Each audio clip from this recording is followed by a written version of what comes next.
अस्सलाम वालेकुम fish farmers. उम्मीद है तमाम किसान भाई खैरियत से होंगे जो फिश फार्मिंग से ताल्लुक़ रखते हैं। ये सिलसिला उन्हीं के लिए है। एक बड़ी लंबी चौड़ी मैंने एपिसोड्स बनाई हुई हैं जिसमें मैं पूरी कोशिश कर रहा हूं कि फिश फार्मर्स को अच्छे से अच्छा और मुकम्मल नॉलेज फराहम किया जाए। एक कॉमन परेशानी है सब लोगों की कि हम पंजाब के, सिंध के या खैबर पख्तूनख्वा के फलां इलाके से ताल्लुक़ रखते हैं, तो हम कौन सी मछली की पैदावार करें, क्योंकि टेम्परेचर के हिसाब से मछली की किस्में भी चेंज हो जाती हैं और उनमें प्रोडक्शन का प्रोसेस भी चेंज हो जाता है। तो बहुत सारे फार्मर्स पूछ रहे थे जी हम सिंध से ताल्लुक़ रखते हैं तो हम सीड का कौन सा कल्चर ऐसा डेवलप करें जिसमें वजन भी अच्छा निकल आए और हमें खुराक भी प्रॉपर यूज करनी पड़े, मुनासिब यूज करनी पड़े, हमें नुकसान ना हो। बाज़ औक़ात ऐसा होता है कि एक मछली जिस टेम्परेचर पर या जिस इलाके में ग्रोथ नहीं कर पाती, अगर आप उसको ज्यादा रखेंगे तो नुकसान होगा। इंडियन फार्मर से मेरी बात होती रहती है, उन्होंने भी मुझे यही बताया कि हम यहाँ मोस्टली लोगों को जो गाइड करते हैं वो यही करते हैं कि आपने अपने इलाके का टेम्परेचर देखना है और जो रिकमेंडेशन है उसको देखना है। ऐसा नहीं करना कि एक मछली की किस्म अगर सिंध में ज्यादा वजन कर सकती है तो आप उसको पंजाब में लाकर उसके ऊपर पूरा पैसा लगा दें कि हमने इसका वजन डबल ट्रिपल करना है। वो वजन तो करेगी लेकिन आपकी कॉस्ट को बहुत बढ़ा देगी एज कम्पेयर टू दूसरा। इस तरह सिंध भाइयों के लिए कि अगर आपके पास जो मछली जो मैं बताने जा रहा हूं कि अगर आपके पास उस ग्राम में या उस वजन में, तो आप उसके ऊपर फोकस करेंगे, ना कि उस ऐसी मछली पर फोकस करेंगे जिसके ऊपर आप मेहनत करने के बावजूद आप वो वजन नहीं ले सकते। ठीक है, तो मैं आपके साथ बेसिकली स्क्रीन के ऊपर शेयर करता हूं क्योंकि बहुत सारी चीजें विजुअली अगर आपके पास आ जाए तो इंसान को मेमोराइज हो जाती है। तो सबसे पहले हम चलते हैं कि किस इलाके में जो नर्सरी में बच्चा वो कितना एवरेज के हिसाब से रखना चाहिए और हमें टोटल स्टॉकिंग कितनी करनी चाहिए तालाब में। हम चलते हैं जी दरमियानी मैदानी पंजाब, यानी कि उसमें लाहौर, शेखुपुरा, कसूर, उकाड़ा, फैसलाबाद, गुजरांवाला, सरगोदा वगैरह शामिल है। अच्छा जी, इसमें मछली की कौन सी किस्म रखी जा सकती है? इसमें मछली की जो किस्में हैं वो रहू, मोराखी, सिल्वर, ग्रास और थैला वगैरह ये सारी मछलियां रखी जा सकती हैं। इसमें गुलफाम भी रखी जा सकती है। ठीक है, कितना वजन होना चाहिए? आप फर्ज करें जी वजन है बच्चे का 150 से 200 ग्राम, 240 यूनिट्स, यानी कि इन इलाकों में 240 रहू रख सकते हैं, 120 मोराखी, 320 सिल्वर और ग्रास 120। तो ये टोटल स्टॉकिंग हो जाएगी 800 की। आप इसको क्या बढ़ा सकते हैं? बिल्कुल बढ़ा सकते हैं। अगर आपके मछली का वजन 40 ग्राम, 50 ग्राम, 60, 70, 80, 90, 100 ग्राम के दरमियान में है तो आप इनको बढ़ा सकते हैं, लेकिन किस रेशो से बढ़ानी है तो ये सबसे इंपॉर्टेंट। आप इसमें देखें इन इलाकों में रहू का जो है वो 240 है, आप इसको बढ़ा सकते हैं। सिल्वर को आप अगर आप नहीं रखना चाहते तो इसमें से निकाल दें। मैं इसलिए नहीं इसको ज्यादा रेकमेंड करता क्योंकि इसका वजन बहुत स्पीड से बढ़ जाता है, ये दूसरी मछलियों के लिए प्रॉब्लम क्रिएट करती है। तो इन इलाकों में ये मछलियां बड़े आराम से रखी जा सकती हैं। रहू को थोड़ा सा बढ़ाया जा सकता है, ठीक है, मोराखी रखी जा सकती है और इसमें ग्रास को आप बढ़ा सकते हैं अगर तालाब के इर्द गिर्द ज्यादा घास वगैरह है। और सेकंड क्या चीज है? सेकंड ये है कि आप इसमें थैला जो है वो रख सकते हैं। ठीक है, इसमें थैला जो इसमें मिसिंग है वो आप इसमें रख सकते हैं। आप उसकी जो एडिशनल तादाद है सिल्वर की जगह आप थैला रख सकते हैं। ठीक है, अब हम चलते हैं दूसरी डिवीजन की तरफ, पंजाब साउथ जोन की तरफ। इसमें मुल्तान आता है, डेरा गाजी खान, बहावलपुर डिवीजन के जिला वगैरह शामिल होते हैं। ठीक है, इसमें किस हिसाब से स्टॉकिंग करनी चाहिए? इसमें आप देखिए रहू रख सकते हैं, मुराखी, सिल्वर काप या थैला। ठीक है, इन इलाकों में सिल्वर काप या थैला रखा जा सकता है, ग्रास भी रखी जाती है। कितनी रखी जा सकती है? 150 से 200 ग्राम का सीड हो तो 800 की टोटल स्टॉकिंग करें। इसी तरह अगर नर्सरी में 5 ग्राम का बच्चा है तो 1200 रखें। इससे बढ़ा भी सकते हैं, ये एक एवरेज ऑफ मोर्टालिटी वगैरह होती थी, आप इसको डबल भी कर सकते होते हैं।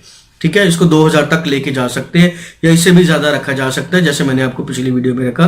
लेकिन ये उमूमन रेकमेंड होती है कि 5 ग्राम का जब आप बच्चा रखते हैं तो वो जब अगले साल आप उसको निकालते हैं तो वो 40-50 ग्राम का बच्चा नहीं होता, वो 200, 250, 200 ग्राम का बच्चा होता है आपका। ठीक है, तो ये जो आपको रिकमेंडेशन पेज सामने नजर आ रही है ये कंपनीज की तरफ से होती हैं और गवर्नमेंट की तरफ से होती हैं ताकि आने वाले वक्त में आपका जो बच्चा है उसका वेट भी अच्छा हो और आप उससे अच्छा वजन हासिल कर सके। तो ये सारी बातें इस चीज पर फोकस दिला रही हैं कि पंजाब में मछली का ज्यादा वजन पसंद किया जाता है ना कि कम वजन। इसलिए मैंने बहुत फार्मर से कहा कि आप जो 1200 ग्राम या किलो, 1.25 किलो की मछली पैदा करते हैं उसका रेट इसलिए भी ड्रास्टिकली गिरता है और कम लगता है क्योंकि यहाँ डिमांड ही नहीं है उसकी।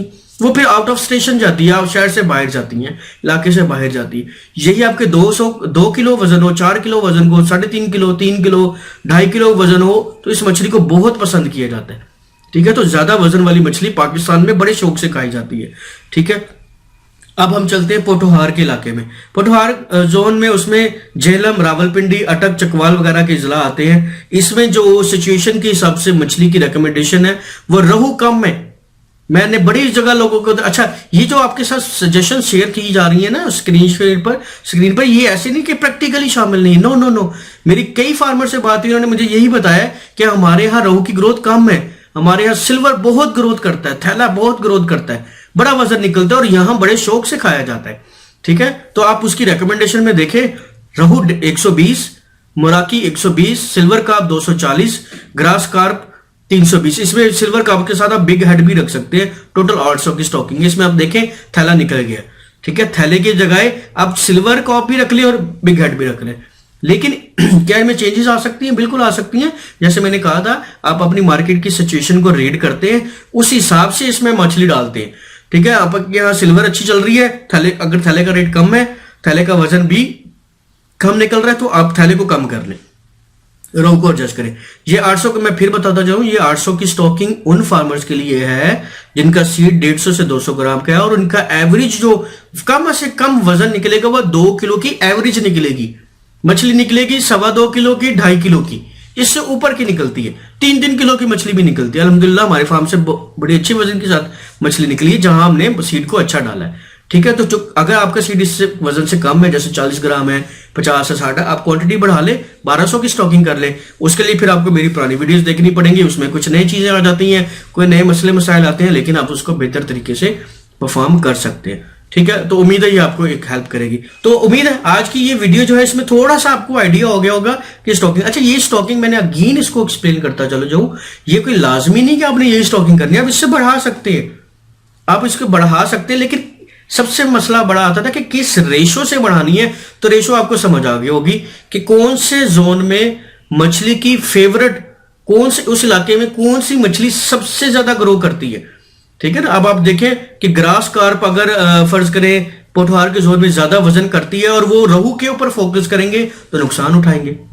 बात समझे ना, क्योंकि उस आबो हवा में, उस पानी में जो सबसे फेवरेबल सिचुएशन है वो ग्रास के लिए, आप उसको फोर्सफुली रहू को वहां पालने की कोशिश करेंगे, पल तो वो बेचारी जाएगी, लेकिन आप उसके ऊपर जितना खर्चा करेंगे, अगर वही खर्चा ग्रास पर करेंगे तो ग्रास उससे डबल वजन भी कर जाएगी, आपको रेट भी अच्छा दे देगी। ठीक है, अच्छा कुछ लोग कहते हैं कि जो ग्रास का जो कीमत है वो आप रहू के साथ कंपैरिजन नहीं कर सकते, आपने सही कहा। ठीक है, अगर 2 किलो की, अगर 1 किलो की रहू है तो 1.5 किलो की ग्रास उसमें आती है, ऐसा ही है रेट जो अमूमन जो हमारे मार्केट में लगता है। लेकिन आप जरा कंपैरिजन कर ले, फर्ज करें उस तालाब से आपने 1.5 किलो की रहू निकाली है और 4-4.5 किलो की आपने ग्रास निकाली है, तो वजन कहां से चला जाएगा? जब वजन मछली का बढ़ता है तो रेट भी बढ़ता है। आपकी 1.5 किलो की कैटेगरी की रहू निकल रही है और वहां 4-4.5 किलो की कैटेगरी में ग्रास निकल रही है, तो वजन कहां से कहां जाएगा? लोग तो पसंद करेंगे ना बड़ी मछली को, एक तरफ 1.5 किलो की रहू रख ले और एक तरफ 4-4.5 किलो की ग्रास रख ले, आपको बखूबी अंदाजा हो जाएगा कि जब मार्केट में वो चीज जाएगी तो कौन सा आदमी किसको पसंद करेगा। ठीक है, तो उम्मीद है स्टॉकिंग का ये थोड़ा सा आइडिया आपको हो गया होगा। इसी को आप बढ़ा सकते हैं। ठीक है, किस इस रेशो से बढ़ा सकते हैं आप इलाके में देखेंगे कि यार अगर मेरे इलाके में 240 रहू रखी जा सकती है तो अगर मैं इसको 300-350 भी रख दूं तो मेरा गुजारा हो जाएगा। लेकिन मेरे लिए इलाके में फेवरेबल जो मछली है वो ये है। हाँ, अगर मैं इसको प्रैक्टिकली देखता हूँ, मंडी में जाके आप देखते हैं कि यार वाकई सही है कि अगर मेरी जो मार्केट है, लोकल मार्केट, यहाँ तो ये मछली ज्यादा शौक से खाई जाती है, इतना वजन निकलता है, तो मैं अगली बार प्रोडक्शन वो करूं। बेसिकली जो कंपनीज या government of Pakistan research print करती है वो घर बैठे नहीं प्रिंट करती, वो कैलकुलेशंस करती है, फील्ड में ऑब्जर्व करती है चीजों को देखने के बाद। लेकिन बीइंग अ फार्मर आपको हमें भी ये करना होता है। ठीक है, तो उम्मीद है आपको इस वीडियो से हेल्प मिली होगी कि आपको ये आइडिया भी होगा कि अच्छा मुझे अपने फार्म में कितने ग्राम का बच्चा रखना है। अगेन मैंने कहा अगर आपके पास इस कैटेगरी का बच्चा नहीं है तो परेशानी की बात नहीं है, आप इसमें अपने कम ग्राम का वजन का बच्चा भी रख लें। लेकिन अगर आपके पास नर्सरी की गुंजाइश है, नर्सरी में बच्चा आप खुला रखेंगे, जितना बच्चा खुला रखेंगे अगले साल के लिए उतनी आसानी हो जाएगी। नर्सरी पर मैं वीडियो बना रहा हूँ, इंशाल्लाह इस वीक में ही आपको वो वीडियो मिल जाएगी। उम्मीद है आपने पहले वाली वीडियोस भी देखी होंगी, ये वीडियोस भी देख रहे हैं, आपको बहुत अच्छी इंफॉर्मेशन मिल रही होगी।